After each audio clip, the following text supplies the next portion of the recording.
खबर प्रो कबड्डी से जुड़ी। तो प्रो कबड्डी लीग के पद्मश्री और Arjun awardee player Ajay Thakur pro kabaddi के 1000वें मैच को देखने के लिए पिंक सिटी पहुंचे थे। समाचार प्लस से एक्सक्लूसिव बातचीत में अजय ठाकुर ने कहा कि किसी भी कबड्डी प्लेयर के लिए प्रो कबड्डी का हिस्सा बनना बहुत ही सौभाग्य की बात है। एक खिलाड़ी बहुत ही कठिन परिस्थितियों से गुजरकर उस मुकाम तक पहुंचता है, इसका वो सपना यहीं पूरा होता है जो उसने सिर्फ ख्वाबों में ही देखा होगा। तो आइए सुनाते हैं क्या कुछ कहा यहाँ पर अजय ठाकुर ने समाचार प्लस से हुई इस खास बातचीत में।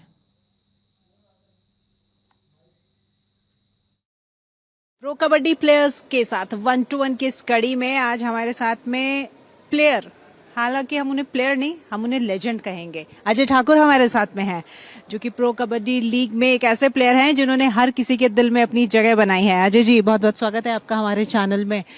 हिमाचल से आते हैं आप अजय जी, और कबड्डी में छोटा अजय आज इतने बड़े पद पर, ओहदे पर है, कैसे ये कनेक्शन बना कबड्डी के साथ? देखिए, मेरी फैमिली, मेरे फादर स्पोर्ट्समैन थे, बहुत अच्छे। कुछ उस टाइम पे आपको पता है फाइनेंशियली इतनी सपोर्ट नहीं थी मेरे फादर को, तो वो इंटरनेशनल नहीं हो पाए, लेकिन प्लेयर बहुत अच्छे थे वो। मुझे लगता है कि कम से कम 21 ईयर्स कंटिन्यू गोल्ड मेडल था उनका रेसलिंग में। तो उनका एक सपना था कि अगर मेरे बेटे हुए तो मैं उनको उनमें से किसी एक को देश के लिए, मतलब कंट्री के लिए रिप्रेजेंट करवाऊंगा। तो मेरे फादर का बहुत सेक्रीफाइस रहा मुझे यहाँ तक पहुँचाने में। उन्होंने शुरू से ही हमारा उसी तरीके से ध्यान रखा। ऐसा नहीं कि हम लोगों ने मैं या 14 या 15 साल का होने के बाद मैंने कबड्डी में कदम रखा है, नहीं। मेरे फादर ने, जब मैं सेकंड या थर्ड स्टैंडर्ड से हूँ, जब से हमें ग्राउंड लेके जा रहे हैं, हमें दिखा रहे हैं, हमें स्पोर्ट्स के प्रति प्यार कैसे बढ़ता है, ये चीज़ें उन्होंने सिखाई। मतलब मेरे फादर की बहुत बड़ी देन है कि मैं आज यहाँ पे हूँ। आपके फादर ने आपको सपोर्ट किया। आजकल हर फील्ड में बच्चा आगे जाना चाहता है, पेरेंट उनको सपोर्ट करते हैं, लेकिन जिस एज में आपको जो सपोर्ट मिली है वो सपोर्ट का फल हालांकि आपने उनको दे भी दिया है। अर्जुन अवार्डी हैं आप, और साथ ही साथ आपको 2019 में अर्जुन अवार्ड और पद्मश्री से भी नवाजा गया है। ये जो तरक्की है, ये जो मेहनत है, ये उस मेहनत का ही कहीं ना कहीं वो फल है। बिल्कुल जी, बिल्कुल। देखिए, मैं वही बोल रहा हूँ कि हम बिल्कुल जैसे गांव के माहौल से हूँ मैं, बिल्कुल। तो मेरे मदर फादर को लगता था कि कहीं किसी वजह से ये पीछे न रह जाए, इसलिए मेरे फादर ने हमें बहुत जल्दी ग्राउंड में ले जाना शुरू किया। क्योंकि आपको पता है, जब गांव की सोच आज से 20 साल पहले, मेरे फादर की सोच या हमारी सोच आप सोच सकते हैं, हम भी कभी ऐसे सोचते थे कि यार मैं पुलिस में चला जाऊँ, है ना। छोटी छोटी चीज़ें थी। तो उसके बाद मेरे फादर का ये देन तो है ही। उसके बाद मेरे गुरु श्री नंदलाल ठाकुर जी, वो मुझे मिले। जब तक तो मेरा ये था कि मैं इंटरनेशनल बनूं और मैं कहीं पुलिस में या कहीं छोटी मोटी जॉब पे लग जाऊं। तो उन्होंने मुझे ऐसे बोला कि बेटा, सपने बहुत बड़े देखने चाहिए। श्री नंदलाल ठाकुर जी ने, वो मेरे गुरु बने। तब उन्होंने मुझे सपना दिखाया कि एशियन गेम गोल्ड मेडलिस्ट कुछ होता है, और वर्ल्ड कप गोल्ड मेडलिस्ट कुछ होता है, और क्लास 1 क्या जॉब होती है। उन लोगों ने, मतलब उन सर ने मेरे दिमाग में ये भरी, मेरे गुरु। मतलब आपको तराशा गया है? जी हाँ, मेरे गुरुजी ने मेरे दिमाग में भरा कि नहीं, क्लास 1 आप डिप्टी भी लग सकते हो, आप अच्छी रैंक पे जा सकते हो। फिर वही बात है ना कि जब तक आपको कोई वे, आपको टारगेट ना सामने दिखाई दे कि आपको वहाँ जाना है, तो वो काम मेरे गुरु ने किया, श्री नंदलाल ठाकुर जी ने, कि मुझे बोला कि आप वहाँ पे जाओगे। अर्जुन ने जिस तरीके से मछली के आंख की तरफ देखा, आपका भी गोल कबड्डी की तरफ था। आपके समय में कबड्डी और आज की कबड्डी, हालांकि मेरे हिसाब से रेड भी उसी तरीके से होती है, टैकल भी उसी तरीके से किया जाता है, डिफेंड भी उसी तरीके से किया जाता है, लेकिन क्या आपको कुछ फर्क नजर आ रहा है? अब यकीन नहीं करेंगे, आज के कंपैरिजन में, आज क्या मेरे कंपैरिजन में भी हमारे से भी बहुत अच्छे प्लेयर थे पहले। बलविंदर सिंह फिड्डा, ये जो जयपुर के कोच है, संजीव बालियान, राकेश कुमार, ये बहुत बड़े नाम थे। लेकिन उस टाइम पे पहचान नहीं थी। गांव में जब हम किसी को बोलते थे कबड्डी प्लेयर, तो लोग बोलते हैं हाँ कबड्डी प्लेयर है। हम इंटरनेशनल हो करके भी, हम जब एयरपोर्ट पे पहुंचते तो ऑटो लेके कोई घर जा रहा है, कोई बस में जा रहा है। लेकिन आज वो सब चीज़ें चेंज है। आज तो अगर आप प्रो कबड्डी में एक मैच अच्छा खेल जाएंगे तो आप रातों रात स्टार बन जाएंगे। हर इंसान, हर व्यक्ति की जुबान पे आपका नाम होगा। ये चेंजेस आए हैं, फाइनेंशियली बहुत चेंजेस आए हैं।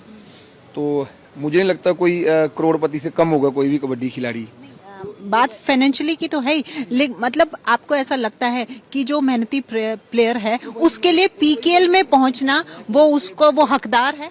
बहुत बड़ा सपना है सब बच्चों का। आप यकीन नहीं करेंगे, मेरे गांव में 100 से प्लस बच्चे आते हैं उन सबका यही सपना है कि कब हम प्रदीप नरवाल की तरह बनेंगे, या पवन शहरावत, या नवीन कुमार गोयत, या मजीद चिल्लर। सब बच्चों ने सपने सजाए हुए हैं। और आप देखेंगे कि हिमाचल में तो स्पेशली मैं आपको बताना चाहूँगा कि हमारे 3% कोटा निर्धारित है।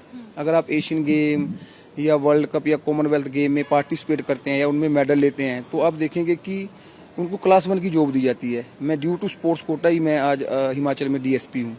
तो ऐसी ऐसी पॉलिसी हर स्टेट में है, और हरियाणा में तो उससे भी ज़्यादा है। हरियाणा में आप यकीन नहीं करेंगे, हरियाणा में अगर आप एक एशियन गेम खेलते हैं तो आपको DSP और 3 करोड़ रुपए कैश अवार्ड दिया जाता है। हरियाणा में कोटा बहुत ज्यादा है। आप DSP के पद पर हैं, आपने बताया आप एक्टिव हैं, क्योंकि ज्यादातर जो प्लेयर्स होते हैं उनको पद दिए जाते हैं, लेकिन उसके बावजूद वो अपने गेम में ही लगे हुए रहते हैं। तो अभी आप हैं, अगर हैं तो वो रूटीन कैसे मैनेज करते हैं, एक प्लेयर की फिटनेस और फिर साथ में देश सेवा? कबड्डी तो मैं अभी नहीं खेल रहा हूँ, मैं अभी एक्टिव पुलिसिंग में हूँ। तो मैं सुबह जिम जरूर जाता हूँ, दोनों टाइम सुबह और शाम को मैं जिम जरूर जाता हूँ। समटाइम कई बार ऐसा हो जाता है कि जहाँ कभी ज़्यादा बिजी हूँ तो एक टाइम हो जाता है, लेकिन मॉर्निंग टाइम तो मैं 101% मैं जिम जाता ही जाता हूँ।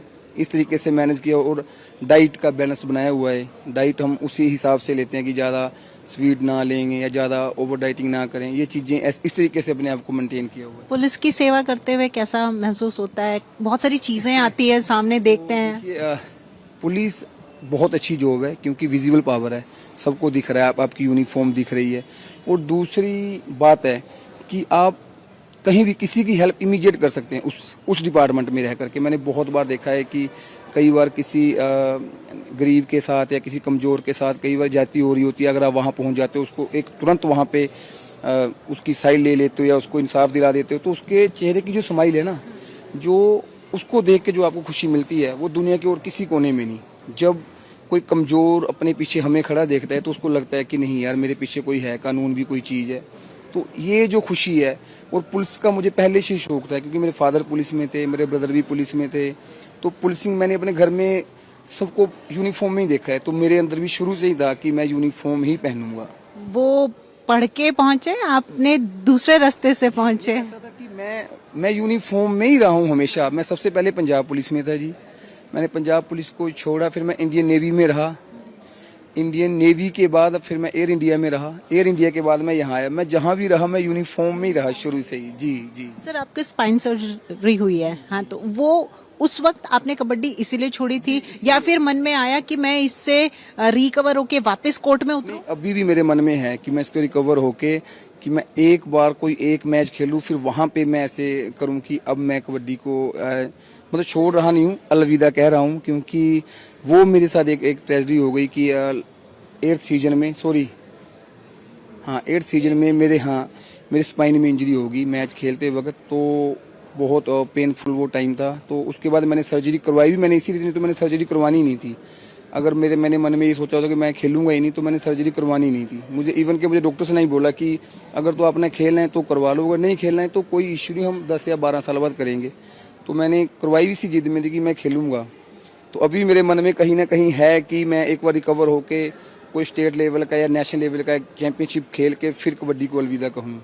कबड्डी के राजा के नाम से जाने जाते हैं आइसमैन, बहुत सारे टाइटल आपको दिए हुए हैं, और अब क्योंकि आप कह रहे हैं कि मेरा मन है मैं एक बार फिर कोर्ट में आना चाहता हूं, तो वो मौका आपको मिलेगा या नहीं? हमारी तरफ से तो शुभकामनाएं आपको, लेकिन आपने नशे के खिलाफ भी एक अच्छा अभियान छेड़ा था, अब आप खुद पुलिस में भी हैं। देश की पीढ़ी को किस तरीके से आप इस चीज़ के लिए कोई मैसेज देना चाहेंगे? देखिए, मैं हमेशा यही बोलता हूँ कि नशों से हमेशा दूर रहें, क्योंकि ये हमें फिजिकली नहीं, हमें मेंटली भी मतलब हमारी लाइफ को ख़राब करता है। उस इंसान की जो नशे करेगा उसकी सोच और हेल्थ तो ख़राब रहेगी, उसकी सोच भी मतलब के समाज के लिए अच्छी नहीं है। तो बड़े अच्छे अच्छे काम हैं जी। नशा तो हमें वो करना चाहिए कि वो हमारे गुरु नानक जी बोलते थे ना कि ऐसा नशा करो कि खुमारी चढ़ी रहे दिन रात। वो क्या नशा है कि आपने सुबह नशा किया और रात को किया और सुबह उतर गया। नशा तो पावर का होना चाहिए ना, उस लेवल पे पहुंचने का नशा होना चाहिए कि मुझे इंटरनेशनल बनना है, मुझे अर्जुन अवार्ड लेना चाहिए, इन चीज़ों का नशा होना चाहिए। तो युवा पीढ़ी को यही मैसेज है कि एक तो फ्रेंड सर्कल हमें बहुत सोच समझ कर बनाना चाहिए, क्योंकि हर एक चीज़ हमारे दिमाग में वहीं से आती है। जहाँ आपने हमेशा देखोगे जहाँ 4 पुलिस वाले बैठे होंगे पुलिस की बात करेंगे, आप बैठे होंगे मीडिया वाले तो मीडिया की बात करेंगे। तो फ्रेंड सर्कल हमें बहुत सोच समझ कर बनाना चाहिए, वहीं से हमें ये आदतें लगती हैं, चाहे गुड आदत हो, चाहे बैड हैबिट हो, चाहे गुड हैबिट हो, ये सब हमें फ्रेंड सर्कल के थ्रू लगती है। तो चूजी बनना चाहिए, दोस्त बड़े अच्छे होने चाहिए आपके आसपास, उन्हीं लोगों में हमारा उठना बैठना होना चाहिए जिनकी सोच अच्छी हो, जो खुद ना नशे करते हों। खुद भी आगे बढ़े और आपको भी आगे बढ़ने का मौका दें। सर, लास्ट सवाल, कबड्डी प्लेयर्स के लिए, कबड्डी लवर्स के लिए आपकी तरफ से कोई मैसेज? कबड्डी प्लेयर्स के लिए मेरी बेस्ट ऑफ लक कि खूब आगे बढ़ें, क्योंकि आप सबको वो प्लेटफॉर्म मिला है जिसके लिए बच्चे तरसते हैं। तो जो अपकमिंग बच्चे हैं वो भी इन लोगों को देख रहे हैं जो आज प्रो कबड्डी खेले हैं, तो उनके लिए भी रोल मॉडल बने, मैं यही कहना चाहूँगा। और हमेशा टच रहें, डाउन टू अर्थ रहें, ताकि जो नए बच्चे हैं उनको आपसे सीख मिले। तो ये थे हमारे साथ में लेजेंडरी प्लेयर अजय ठाकुर, जो कि कहते हैं कि जो बच्चे कबड्डी में आना चाह रहे हैं वो आए। बिल्कुल ये वो प्लेटफॉर्म है जो आपको आपकी पहचान से रूबरू कराएगा और साथ ही साथ देश के लिए भी आप खेलते हैं और परिवार को भी वही मान सम्मान मिलता है। आज भी ये स्पाइन सर्जरी होने के बाद में वापस कोर्ट में आने की इच्छा रखते हैं तो आप भी आइए और कबड्डी से जुड़िए। कैमरा पर्सन धर्मेंद्र के साथ मैं राखी सिंह, समाचार प्लस जयपुर।